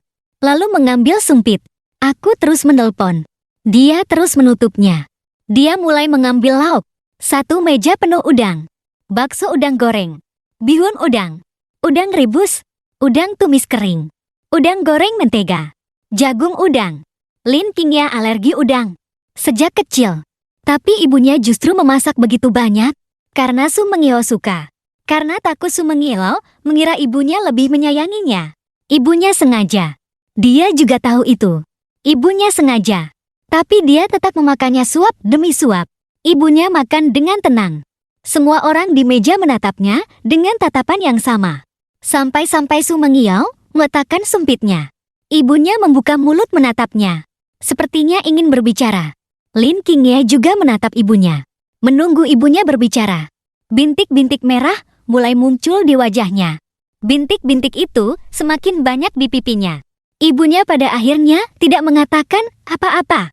Hanya menatapnya. Menatapnya dalam diam. Menatapnya dengan kening berkerut. Pada saat itu, di dalam hati Lin Qingya, Semua harapan samar terhadap ibunya muncul kembali. Kata-kata yang pernah dia katakan pada dirinya sendiri. Ibuku mencintaiku. Itu karena ibuku tidak melihatku. Kalau ibu melihat, pasti akan baik-baik saja. Lin Qingya melihat ibunya terus mengambil makanan dengan sumpit. Tatapannya tenang. Suasana hening sejenak. Di tengah keheningan yang saling dipahami, aku menendang pintu hingga terbuka. Dia perlahan berbalik. Su Mengyao langsung berdiri. Terkejut bertanya padaku. Kenapa kau datang? Aku berjalan mendekat. Langsung menarik Lin Qingya. Tidak sepadan, kataku. Dia menatapku. Napasnya terengah-engah. Sudah agak sulit berbicara. Sakit kepala dan mual membuatnya sangat tidak nyaman. Tubuhnya terhaung. Bahkan tidak bisa berdiri dengan baik. Aku langsung menggendongnya dan hendak pergi. Ibunya langsung menghalangiku. Jangan pergi. Siapa kau? Jangan pergi sebelum menjelaskan. Begitu dia mengatakan itu, kerabat lain samar-samar mulai bereaksi. Ibunya berkata, tadi Lin Xiao bilang begitu dia pulang. Lin Qingya langsung masuk ke kamarku. Bagaimana aku tahu dia tidak mengambil apa-apa? Aku harus menggeledahnya dulu. Alergi tidak bisa ditunda. Ambulans sedang dalam perjalanan. Kerabat lain setelah mendengar itu, ingin menarik ujung baju Lin Qingya. Aku langsung menendang perutnya. Kau pikir kau siapa? Berani-beraninya menyentuhnya. Mereka semua mengerumuniku. Saat dokter datang, aku penuh dengan kuah sayur. Mataku bengkak. Rumah berantakan sekali. Beberapa kerabat juga tidak lebih baik. Hidung berdarah. Mulut mereka penuh dengan udang. Aku melepas bajuku dan menaruhnya di tubuh Lin Qingya. Lalu menggendongnya lagi. Aku menatap dokter dan berteriak. Cepat, CIPAT. Cepat. Jangan lihat aku saja. Bantu dong. Saat kami sampai di rumah sakit, ibunya masih belum menyerah. Mengikuti kami ke rumah sakit dan melapor polisi. Mengatakan dia tidak mengenalku. Meminta polisi untuk menangkapku karena masuk tanpa izin. Dan juga karena perampokan. Polisi menatapku yang penuh kuah sayur dengan kening berkerut. Menanyakan apa yang aku rampok. Aku bilang aku merampok 1 meja udang. Lalu aku berikan semuanya pada keluarga mereka. Apa itu termasuk kejahatan? Ibu Lin Qingya marah hingga bibirnya bergetar. Akhirnya mengatakan, aku datang telanjang dada dan merampok putrinya. Aku hampir tertawa karena marah. Memakai jaket Lin Qingya di tubuh bagian atasku. Kau tidak punya malu. Ya, tanda tanya. Putrimu, kau yang melahirkannya. Dia putrimu. Tapi uang yang kau habiskan untuknya selama bertahun-tahun ini, bahkan tidak sebanyak biaya operasimu menghilangkan wasir. 2 tahun di SMP. Kehidupan seperti apa yang dia jalani? Apa dia pernah makan kenyang sekali saja? Kau sendiri menikah dengan pria brengsek yang membuat putri sulungmu menderita. Menyuruhnya menderita untuk menebusnya. Membakar wajahnya hingga melepuh. Membuangnya ke pedesaan untuk dibuli. Tidak memberinya uang saku. Membelikannya asuransi. Ahli warisnya ditulis nama putri sulungmu. Memangnya kenapa? Masih berencana membawa Lin Qingya ke luar negeri untuk menyingkirkannya. Lalu menipu asuransi untuk mendapatkan uang? Gadis sebaik ini, sekalipun punya sedikit hati nurani, tidak akan melakukan hal seperti ini. Aku menelponmu. Bilang Lin Qingya dibuli. Aku mengirimimu flash disk. Apa kau melihatnya? Apa kau peduli? Sekarang kau bilang aku merampok putrimu. Aku memang merampoknya. Memangnya kenapa? Memangnya kenapa? Ibunya langsung meledak. Kau tahu apa? Kau tahu apa? Kau tahu Lin Xiao? Kehidupan seperti apa yang dia jalani selama bertahun-tahun itu? Saat Lin Qingya minum susu dan menikmati hidup, Lin Xiao di pedesaan memungut kotoran anjing untuk dimakan. Saat Lin Qingya bermain piano, Lin Xiao memungut botol bekas. Dia setidaknya sudah menikmati hidup selama lebih dari 10 tahun. Bagaimana dengan Lin Xiao? Dia kehilangan ibunya saat belum genap 1 tahun. Dia sudah sangat menderita. Dia hanya ingin sedikit keadilan. Apa itu salah? Apa urusannya dengan dia? Aku tertawa sinis. Anak perempuanmu yang licik itu menderita atau tidak? Bukannya itu ulahmu. Kau sendiri yang mau mencari pria brengsek. Apa hubungannya dengan Lin Qingya? Apa hubungannya dengan ayah Lin Qingya? Masih berani-beraninya pakai margalin. Su Mengyao. Apa haknya dia memakai margalin? Wajah para polisi tampak beragam. Seorang pasien yang menonton lupa mematikan suara. Suara dari siaran langsung terdengar sangat keras. Aku hampir lupa. Siaran langsung masih berlanjut. Orang-orang di tempat kejadian tidak berbicara. Su Mengyao akhirnya menyadari ada yang aneh. Dengan tergesa-gesa membuka siaran langsung. Saat melihat topik hangat, tawa dinginnya berubah menjadi sangat terkejut. Tiba-tiba dia menangis. Bu, mereka sengaja. Bagaimana aku bisa menghadapi orang lain? Ibu Lin Qingya berteriak histeris. Kau memang mau menghancurkan putriku. Aku akan melawanmu. Aku berbalik dan lari ke belakang polisi. Paman, tolong aku. Saat Lin Qingya sadar dan diinfus. Tanpa diduga mendapatkan akun dengan ratusan ribu pengikut. Hadiah roket dan donasi di siaran langsung sangat tinggi. Setidaknya, cukup untuk menutupi biaya kuliahnya hingga S2. Lin Qingya menatap semua ini dengan tercengang. Lalu berkata ingin membaginya separuh denganku. Aku tidak mau. Dia menyerahkan buku catatan pengeluaran itu juga kepadaku. Fang Yuan, ini hakmu. Harus diterima. Aku merasa sedikit sedih. Baiklah. Aku periksa dulu. Mungkin perhitungannya salah. Mungkin kau berutang padaku. Saat kondisinya membaik, polisi datang untuk menanya Lin Qingya tentang situasinya. Kenapa aku bisa masuk tanpa izin ke rumah orang? Lin Qingya dengan suara serak. Dia bukan perampok. Kami saling kenal. Saling kenal ya? Lalu apa hubungan kalian? Polisi muda itu berekspresi serius. Situasinya ini. Masuk tanpa izin tanpa alasan. Diduga melakukan perbuatan onar. Kalau serius bisa ditahan. Wajah Lin Qingya tampak panik. Dia bukan tanpa alasan. Dia adalah pacarku. Polisi itu berdeham. Menatapku sambil tersenyum. Oh, begitu. Sepertinya ini masalah keluarga. Wajahku tiba-tiba terasa lebih panas daripada saat disiram kuah panas hari itu. Satu-satunya barang yang dibawa Lin Qingya dari keluarga Lin adalah foto ayahnya.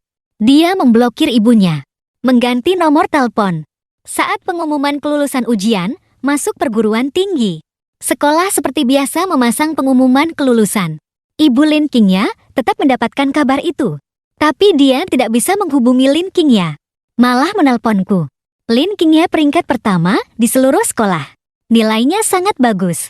Bukankah kakaknya bilang dia menyontek saat ujian SMP? Ujian SMP kau masih berani bilang?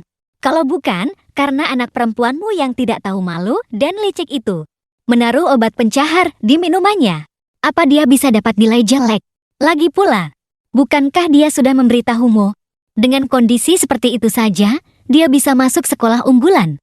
Apa mungkin nilainya jelek? Nada bicara ibunya menjadi tegas. Mengatakan sekolah menyuruhnya kembali untuk berbagi tips mendidik anak. Memintaku untuk membawanya juga. Kau tidak mau membantuku? Aku tertawa terbahak-bahak. Jaga sikapmu. Mbak. Saat Lin Qingya semester 1. Su Mengyao karena sering bolos. Terlalu banyak mata kuliah yang tidak lulus dan tidak bisa melanjutkan. Bersikeras ingin pergi pertukaran pelajar ke luar negeri. Ibunya lagi-lagi dengan tidak tahu malu mencariku. Ingin meminta Lin Qingya untuk menjual rumah. Rumah ini dibeli oleh ayah Lin Qingya. Saat itu, rumah itu atas nama Lin Qingya. Selama bertahun-tahun ini, warisan keluarga Lin sudah dihabiskan oleh mereka berdua. Uang mereka tidak banyak lagi. Aku menanyakan pendapat Lin Qingya. Dia berpikir sejenak dan akhirnya setuju. Lalu mencari pengacara dan menandatangani surat kuasa. Permintaannya tidak banyak. Sesuai dengan pembagian warisan ayah Lin, ibunya menelponku beberapa kali untuk menggangguku. Sebaliknya, aku menyewa beberapa orang yang ahli dalam membalas hinaan. Setelah beberapa kali serangan balasan, ibunya akhirnya diam. Ibunya masih ingin pergi ke Universitas Lin Qingya. Ternyata belum masuk gerbang sekolah, sudah diusir oleh satpam. Setelah 1 bulan, Su Mengyao menangis dan merengek. Ibunya tidak punya pilihan. Akhirnya setuju. Hal pertama yang dilakukan Lin Qingya setelah mendapatkan warisan adalah memindahkan makam ayahnya. Benar-benar memutuskan hubungan terakhir mereka. Tapi aku tidak menyangka. Su Mengyao sama sekali tidak pergi belajar ke luar negeri. Dia mengambil uang itu hanya untuk pindah kota dan memulai hidup baru. Saat aku bertemu dengannya di Haicheng, dia sedang bercanda dan membual dengan beberapa preman. Sepertinya dia bergaul dengan baik, sangat akrab saat minum-minum. Dia pergi ke sudut untuk menelepon ibunya, menanyakan uang saku bulan ini. Mengatakan pengeluaran di luar negeri tidak sama dengan di dalam negeri. Meminta ibunya untuk segera mengirim uang. Tapi sepertinya di sana menolak. Su Mengiao lalu berbisik menuduh, "Bu, kau memberikan setengah dari uang penjualan rumah pada Lin Qingya. Bukankah itu namanya pilih kasih? Kalau kau benar-benar menganggapku penting, kenapa tidak memberiku separuh sisanya? Aku harus menyimpannya untuk hari tua. Beberapa tahun lagi sudah bisa dapat uang pensiun. Bu, sekarang aku kenal seorang pria yang sangat kaya. Dia juga sangat menyukaiku. Lebih kaya dari pria pemakan udang besar milik Lin Qingya. Kau ingin aku baik-baik saja? Kan tanda tanya. Di sana, entah mengatakan apa lagi. Su Mengiao baru menutup telepon dengan puas. Lalu mengubah ekspresinya. Berjalan dengan santai dan tersenyum ke arah meja. Kenapa bengong saja? Hari ini sudah kubilang aku yang traktir. Kesetaraan gender. Aku paling tidak suka dengan mereka yang hanya memanfaatkan pria. Seorang pria mengulurkan tangan sambil tersenyum untuk menyentuhnya. Pria ini aku kenal. Dia anak kedua di keluarganya. Belajar dan berbisnis tidak bisa, tapi jago dalam hal makan, minum, dan pacaran. Orang tuanya berniat memberikan bisnis keluarga pada anak pertama. Padanya hanya ada 3 permintaan. Jangan meneruskan bisnis. Jangan masuk penjara. Jangan berwirausaha. Aku menceritakan semua ini pada Lin Qingya. Sambil bersenandung, aku bilang Su Mengiao mungkin akan dipermainkan habis-habisan. Lin Qingya mendengarnya sepertinya sangat senang. Melihat anjing yang namanya sama dengannya. Menarik-narik wajahnya. Hari ini Lin Qingya kecil baik. Diberi makanan tambahan. Sejak dia datang ke rumahku. Untuk membedakannya, anjing itu dipanggil Lin Qingya kecil. Bukankah sudah kubilang dia harus Kau tidak mengerti. Hidup anjing itu singkat. Harus dirayakan selagi bisa.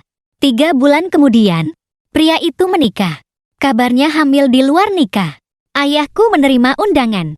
Awalnya, aku mengira pengantin wanitanya adalah Su Mengiao. Aku sengaja menyiapkan hadiah yang bagus terlebih dahulu.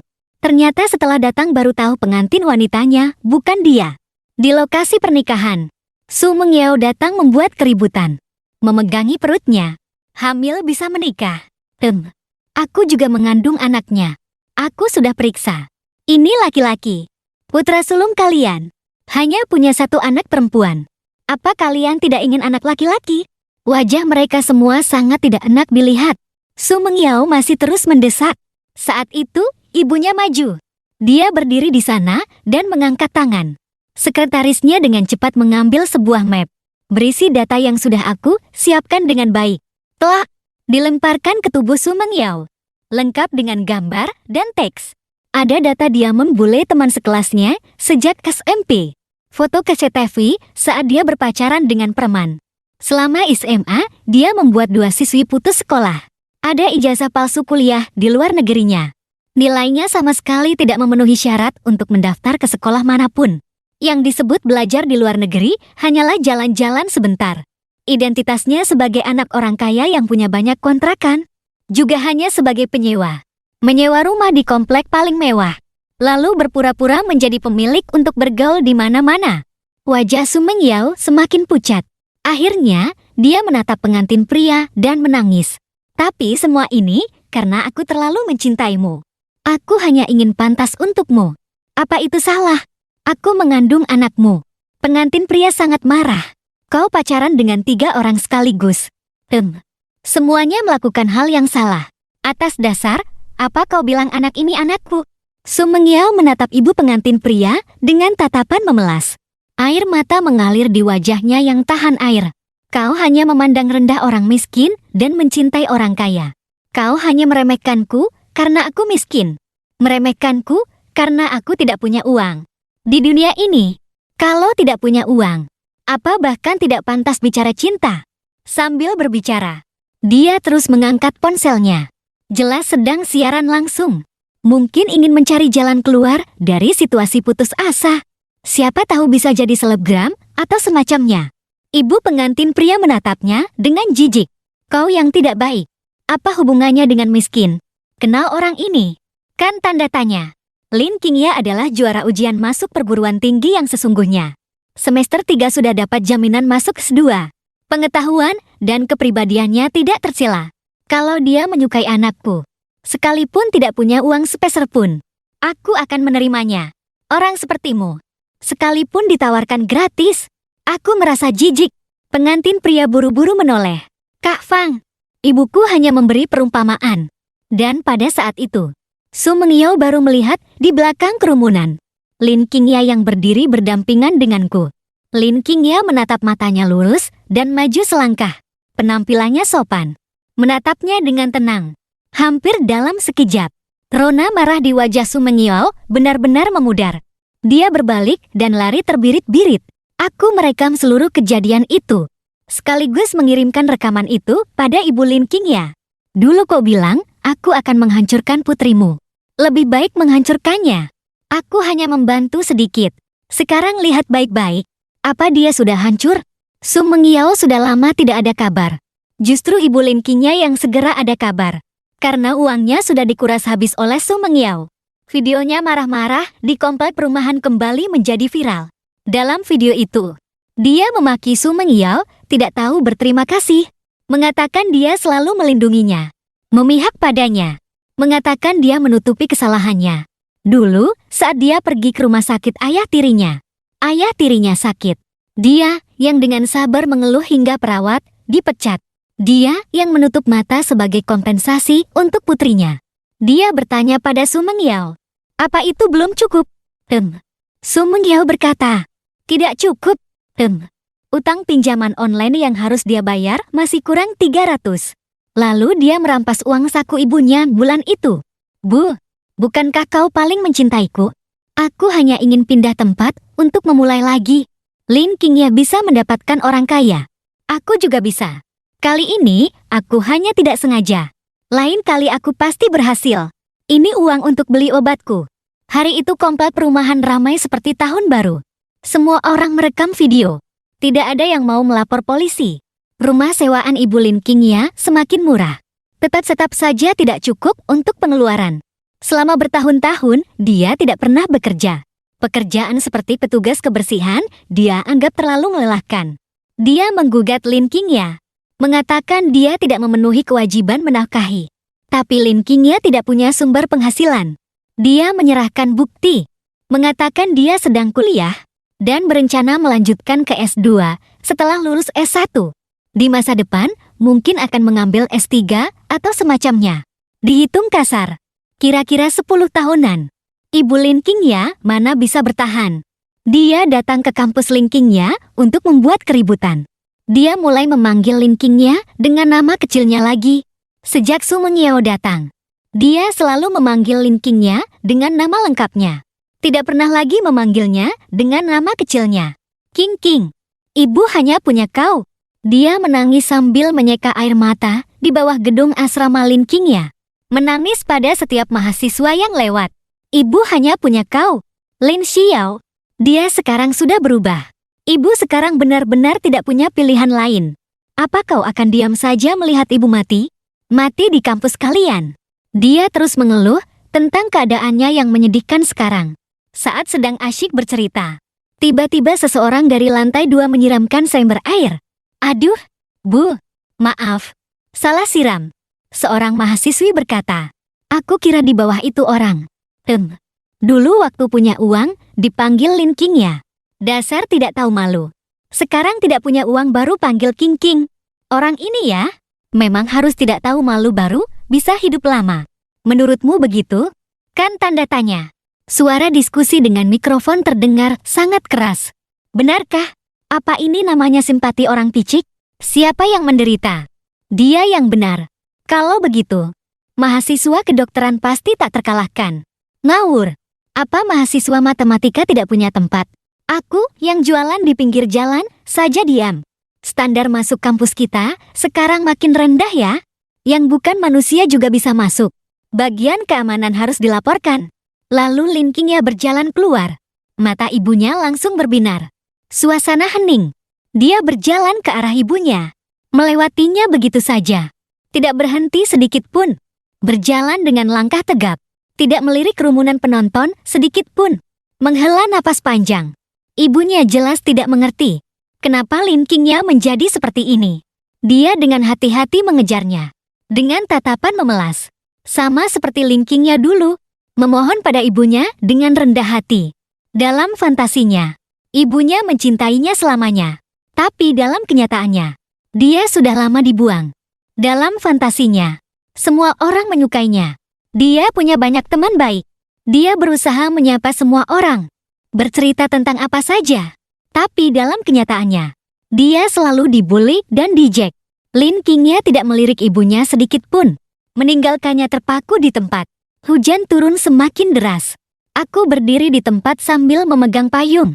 Melihat Lin Qingya berjalan semakin dekat. Ibunya mengejarnya. Bayangannya perlahan memudar.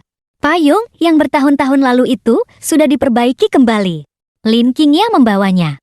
Ibunya melihat payung itu. Tiba-tiba tubuhnya bergetar. Itu payung itu. Ya, itu payung yang setelah dipukul. Masih dikejar dan diberikan di tengah hujan. Itu adalah perasaan tulus dan murni seorang anak. Dia menatap Lin Qingya. Air mata tiba-tiba mengalir deras tanpa suara. Ya, ibunya benar-benar menangis. King. Ibu benar-benar bodoh. Dia maju untuk mengejar.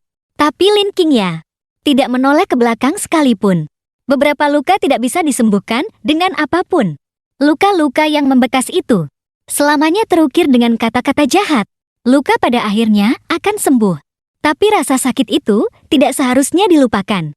Mangkuk air yang tidak seimbang itu tumpah dan pada akhirnya tidak bisa kembali lagi. Ekstra, bertahun-tahun kemudian, saat Su Mengyao kembali untuk kelima kalinya, mencari ibu Lin Qingya untuk meminta uang. Ibunya akhirnya tidak tahan lagi. Dia menelepon rumah sakit jiwa. Benar-benar memasukkan Su Mengyao ke rumah sakit jiwa. Setelah tidak punya uang untuk keluar. Su Mengyao yang sangat marah juga melakukan hal yang sama. Memasukkan ibunya juga ke sana. Su Mengyao tidak punya uang. Dan tidak tahan dengan susahnya bekerja. Dia menemukan cara yang bagus. Langsung memulai siaran langsung. Pembenci juga penggemar. Dia sengaja menceritakan perbuatan jahatnya di siaran langsung. Meskipun banyak yang menghujat. Tapi jumlah penontonnya lumayan bagus. Ternyata setelah beberapa hari, siaran langsungnya diblokir. Dia hampir menghilang lagi. Tapi tiba-tiba suatu hari, telepon Su Mengyao masuk ke nomorku. Lin Qingya yang mengangkatnya. Su Mengyao kalah banyak uang karena berjudi untuk membalikkan keadaan. Dia bilang, pinjami aku 300.000. Aku pasti bisa membalikkan keadaan. 33.000 juga boleh? Anggap saja sebagai imbalan karena aku makom belang kalian. Tanpa aku, bagaimana kau bisa kenal Lin Qingya? Bagaimana bisa membuatnya menyukaimu? Semua itu berkat aku. Ini benar-benar membuatku terdiam. Langsung menutup telepon. Tapi kemudian terdengar suara Lin Qingya dari belakang. Aku sudah lama menyukaimu. Aku menoleh dalam diam. Apa? Tidak ada apa-apa. Meskipun itu bohong. Aku mau mendengarnya lagi. Aku meletakkan tanganku di sofa. Dengan satu tangan, mendorong wajah anjing Lin Qingya kecil yang memaksa mendekat. Wajah anjingmu. Kau mau mengatakannya di sini? Atau kita ke atas untuk bicara pelan-pelan? Sinar matahari hangat seperti embun. Masuk dari jendela. Menjatuhkan lapisan-lapisan cahaya dan bayangan. Matanya seperti lentera. Tersenyum tipis. Tenang dan indah. Saat ini. Saat itu. Memberi isyarat. Feng dan Lin Qingya menatap mataku. Aku berkata. Sejak SMP. Aku sudah menyukaimu. Selesai.